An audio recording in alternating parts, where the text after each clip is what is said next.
Next ప్రత్యామ్నాయ పంటలకు bonus ఇస్తారట. ఏది? స్వచ్ఛందంగా పంట మార్పిడి చేసేటువంటి రైతులకు ప్రోత్సాహం అట. సో మన దేశంలో ఇప్పుడు మన రాష్ట్రంలో ముఖ్యంగా రైస్కు సంబంధించినటువంటి వరి పంట ఎక్కువగా పండిస్తున్నారు. సో అది ఎక్సెస్ అవుతున్నది. దాన్ని కొనలేనటువంటి పరిస్థితుల్లో రాష్ట్ర ప్రభుత్వం ఉంది కాబట్టి ఇప్పుడు ప్రత్యామ్నాయ బోనస్ ఇవ్వాలి, ఏదైతే ప్రత్యామ్నాయ పంటలు వేస్తే బోనస్ ఇస్తామని చెప్పేసి రాష్ట్ర ప్రభుత్వం కూడా ఒక ఆఫర్స్ పెడుతున్నట్టుగా తెలుస్తోంది. ఏమంటారు ఇక్కడ? ఎకరానికి 4,000 నుంచి 5,000 చెల్లించాలని ప్రతిపాదనలు. తక్కువ నీటితో ఎక్కువ దిగుబడి వచ్చే పంటలకు నూనె గింజలు, పప్పు ధాన్యాలు, కూరగాయలకు కూడా అసాధారణంగా పెరిగినటువంటి వరి సాగును తగ్గించడమే లక్ష్యం. సాగు భూములకే రైతు భరోసా ఇవ్వాలని ప్రతిపాదనలు. శాటిలైట్ మ్యాపింగ్ ద్వారా అలాంటి భూముల గుర్తింపు, తద్వారా మిగిలేటువంటి సొమ్మును పంటల బోనస్, పంటల బీమా వంటి పథకాలకు వినియోగించేటువంటి యోచన.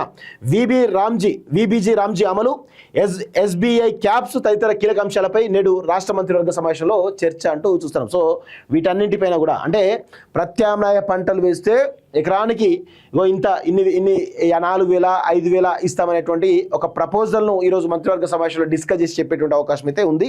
సో దాని ప్రకారం రైతులు కొంత వరి మీద కాన్సన్ట్రేట్ చేయకుండా, ఎందుకంటే వరి కొనుగోళ్లు చేయలేక రాష్ట్ర ప్రభుత్వం చిత్కలు పడిపోయింది, కేంద్ర ప్రభుత్వమే సహకరించదు. సో రాష్ట్ర ప్రభుత్వం భారం అయిపోతుంది కాబట్టి దాన్ని తగ్గించాలనేటువంటి యోచనలో ఈరోజు రాష్ట్ర ప్రభుత్వం ఒక కీలక నిర్ణయం ఈరోజు మంత్రివర్గ సమావేశంలో తీసుకుంది. దానిలో భాగంగా ఇవి చేసేటువంటి అవకాశంగా తెలుస్తోంది. సో ప్రత్యామ్నాయ పంటల సాగుపై రాష్ట్ర ప్రభుత్వం దృష్టి సారించింది. రాష్ట్రంలో ఒకవైపు వరి సాగు అసాధారణంగా పెరిగిపోతుండగా పప్పు ధాన్యాలు, నూనె గింజలు, కూరగాయలు, చిరుధాన్యాల పంటల సాగు గణనీయంగా పడిపోతుంది.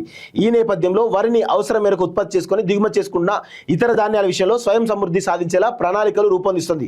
సీఎం రేవంత్ రెడ్డి అధ్యక్షతన జరగనున్నటువంటి రాష్ట్ర మంత్రివర్గ సమావేశంలో ఈ అంశంపై ప్రధానంగా చర్చ జరిగేటువంటి అవకాశాలు అయితే చాలా స్పష్టంగా కనబడతా ఉన్నాయి. సో ఆదాయంపై సీరియస్గా దృష్టి పెట్టడట. ఇందుకోసం చేసింగ్ సెల్ ఏర్పాటు చేయండి అధికారులకు సీఎం రేవంత్ రెడ్డి ఆదేశాలంటూ చూస్తున్నాం. ఎందుకంటే రాష్ట్రం మొత్తం కంప్లీట్గా చితికిలబడిపోయింది. ఖజానాలు లేక అప్పుల పాలైపోయి కనీసం పథకాలకి డబ్బులు లేని పరిస్థితిలో ఈరోజు రేవంత్ రెడ్డి పాలన కొనసాగుతున్నట్టుగా చాలా స్పష్టంగా అర్థమైపోతుంది. నెక్స్ట్